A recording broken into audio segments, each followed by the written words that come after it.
Okay, Mike. Okay. That's why you led the cops to the bus.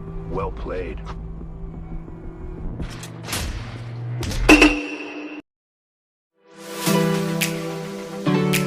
Halo penikmat spoiler film dimanapun kalian berada, bagaimana kabarnya? Berjumpa lagi dengan saya Iqbal yang tentunya di konten alur film lagi. Kali ini saya ingin menceritakan sebuah film berjudul Shot Caller yang dirilis tahun 2017 dengan rating 7,3 di IMDb. Film ini disutradarai oleh Rick Roman dan dibintangi oleh beberapa aktor yang tidak terlalu terkenal. Tetapi alur cerita yang menarik di sini membuat saya tertarik untuk membahasnya. Dan karena nanti sore saya harus berangkat ke London untuk menghadiri acara khitanan anaknya David Beckham, jadi tanpa berlama-lama langsung saja jauhi keramaian, cari posisi rebahan, rentangan kaki alias selonjoran, dan check it out.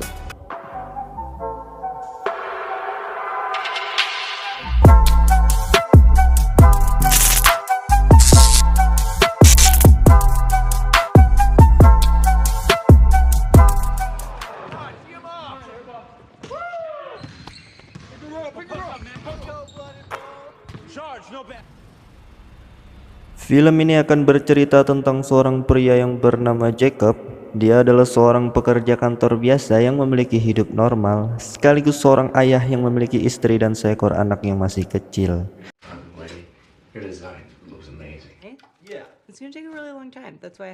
Suatu hari saat dirinya pulang dari sebuah pesta bersama rekan dan istrinya, tak diduga terjadi kecelakaan yang mengakibatkan rekan dan istrinya tersebut meninggal.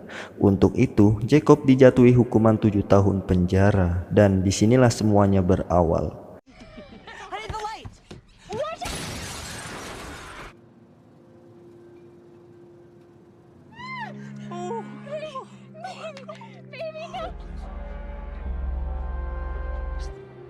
The arraignment, right? Yes. If I plead no contest, It's you're marked in there. It will never end. Jacob yang baru pertama kali masuk penjara harus bisa menyesuaikan diri untuk bisa bertahan hidup di penjara tersebut. Terlihat ada seorang pria kulit hitam yang lugu dan terlihat lemah, dan malam pertamanya di penjara, Jacob harus menyaksikan si pria kulit hitam tersebut mendapatkan pelecehan seksual oleh para tahanan lain. Di situ Jacob sadar bahwa untuk bertahan hidup di penjara, dirinya harus terlihat kuat dan punya keberanian di sana.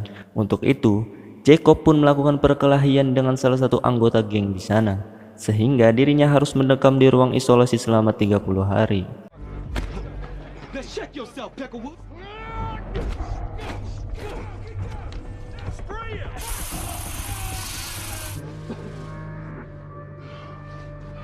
Ketika bebas, salah satu kelompok gangster di penjara itu pun tertarik pada Jacob dan merekrutnya sebagai salah satu anggota dari mereka. When you come to Yard with every buster that calls you out, I'm not looking for trouble. Di sisi lain, istri Jacob pun mengeluhkan bahwa tabungan yang sudah mulai menipis dan bingung mencari uang kemana lagi. Dia pun meminta izin kepada Jacob untuk menjadi seorang MC di sebuah tempat karaoke. Semua hal yang di penjara itu tidak gratis, termasuk saat dirinya bergabung dengan gangster tersebut. Jacob pun diminta untuk menyeludupkan sebuah heroin yang dibungkus dengan balon karet untuk kemudian dimasukkan ke lubang bool atau anus agar tidak diketahui oleh para sipir. Dan Jacob pun melakukannya.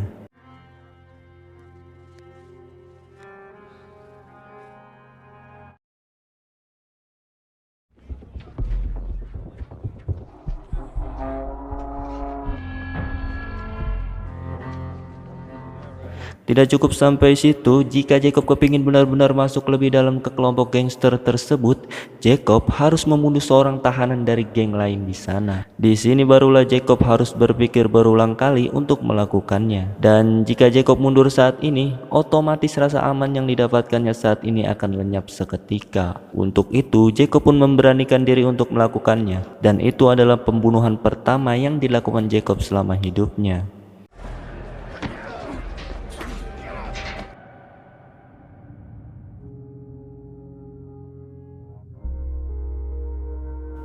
Beberapa tahun berlalu, kini Jacob sudah terlihat berbeda dengan kumis dan rambut layaknya gangster sungguhan. Pria ini bernama Shotgun. Pada adegan ini Jacob diberitahu oleh Shotgun bahwa ada seorang pria bernama Herman Gonzalez yang merupakan salah satu orang yang paling berpengaruh di sini dan di luar gangster ini. Kemudian terjadi sebuah kerusuhan antar geng di mana Jacob terpaksa ikut di situ. Dalam situasi tersebut terlintas dalam pikiran Jacob untuk memanfaatkan situasi tersebut agar mendapatkan respek dari Herman. Saat salah seorang tahanan akan menyerang Herman, Jacob langsung mengejarnya dan berhasil membunuh tahanan tersebut, sehingga Herman merasa berhutang budi padanya.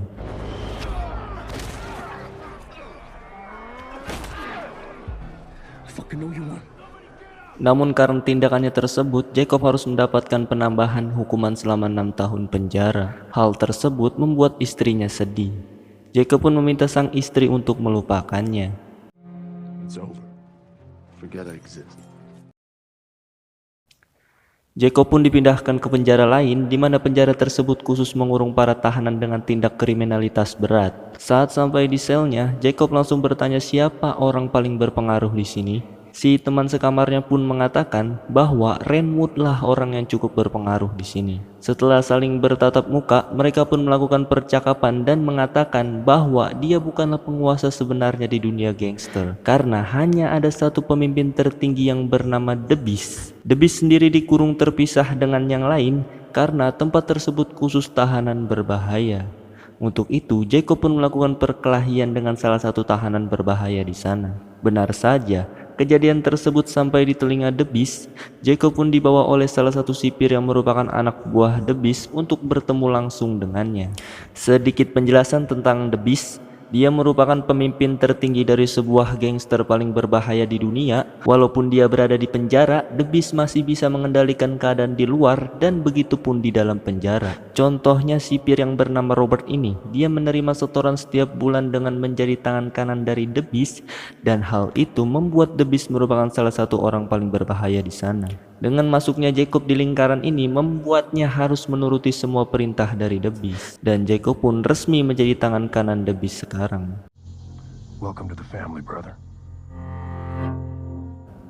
Beberapa tahun berlalu, Jacob mendapat pengurangan masa tahanan sehingga beberapa hari lagi dia akan bebas dari penjara. Itu membuat Jacob lega karena akhirnya dia bisa mengakhiri semua mimpi buruk ini. Tapi ternyata tidak semudah itu Susanto, karena The Beast memberikan tugas kepada Jacob untuk mengurus bisnisnya di luar sana. Jacob yang menolak pun dipaksa untuk mau karena The Beast mengancam keselamatan anak dan istrinya jika dia menolak. Untuk itu Jacob pun mau tidak mau terpaksa harus menurutinya. Setelah keluar dari penjara, Jacob pun langsung disambut oleh Shotgun yang sudah keluar 2 tahun yang lalu. Dia pun mengajak Jacob ke sebuah pesta untuk menyambut kedatangannya.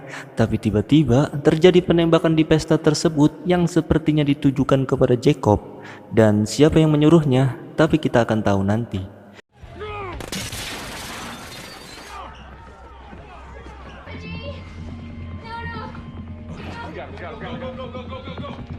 Besoknya Jacob langsung menemui Herman Gonzalez yang merupakan pria yang pernah ditolong oleh Jacob waktu di penjara.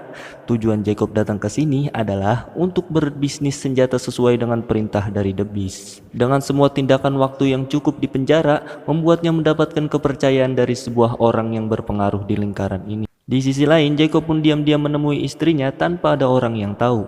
Karena jika ada salah satu anggota gangster tahu, maka keluarganya tidak akan aman. Jacob pun memberikan uang kepada istrinya, namun dia menolaknya. Oke, sampai di sini saya akan jelaskan situasinya. Jadi setelah semua yang telah dilakukan Jacob, sebenarnya itu merupakan sebuah keinginan untuk bertahan hidup. Dimana jika dia tidak menjadi apa-apa di penjara, mungkin saja sekarang dia sudah mati. Namun masalahnya sekarang adalah Jacob harus terlanjur terjebak di lingkaran tersebut tanpa bisa kembali ke kehidupan aslinya. Esoknya sang istri membawa anaknya Jacob untuk menemuinya. Anak Jacob yang sudah besar pun mengungkapkan kekecewaannya kepada Jacob karena tidak pernah memberinya kabar selama ini. Yang padahal Jacob melakukan itu hanya untuk melindungi mereka berdua. Tak bisa tinggal diam, Jacob pun memutuskan untuk membuat sebuah rencana demi mengakhiri ini semua. Dimulai dengan membunuh Shotgun yang ternyata adalah orang di balik penembakan di pesta waktu itu. Karena ternyata Shotgun iri dengan Jacob yang bisa mendapatkan kepercayaan dari The Beast.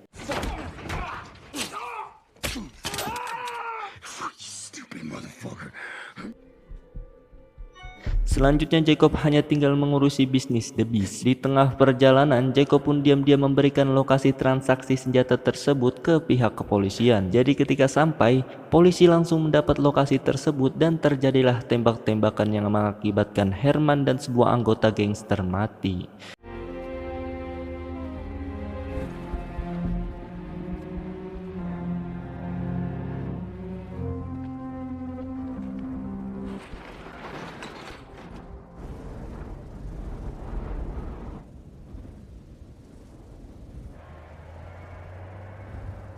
And the youngster stashed the extra guns.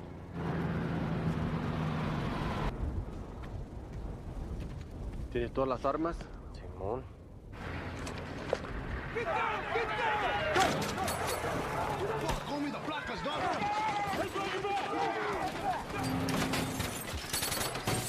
Jacob yang sudah mengetahui itu hanya tiarap dan menjadi satu-satunya orang yang selamat dari insiden itu. Dan disinilah dia sekarang.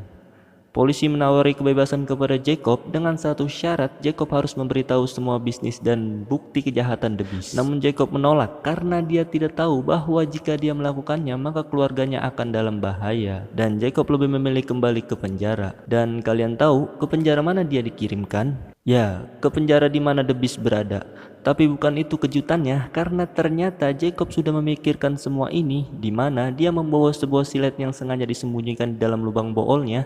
Saatnya tiba, Jacob pun harus menemui The Beast di tempat yang sama.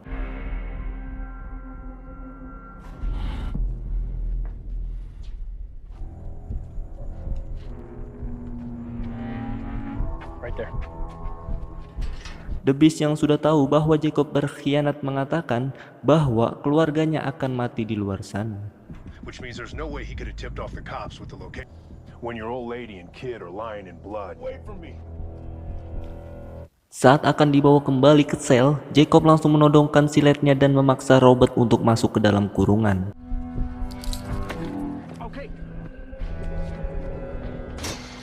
Jacob pun mengambil kunci kurungan tersebut dan membuka kurungan The Beast. Dari situ terjadi pertarungan di antara mereka berdua yang dimenangkan oleh Jacob. Leher The Beast pun digorok menggunakan silet yang dibawa oleh Jacob. Setelah The Beast tidak ada, Jacob pun menjadi satu-satunya orang yang berkuasa sekarang. Robert diminta untuk tutup mulut tentang masalah ini dengan imbalan bayaran 3 kali lipat yang pernah diberikan oleh The Beast. Robert pun menurutinya. Setelah semua yang terjadi, akhirnya Jacob pun bisa tenang karena anak dan istrinya bisa tenang dan aman di luar sana. Dan Jacob sendiri harus menerima fakta bahwa dirinya akan mendekam di penjara selamanya. Tamat.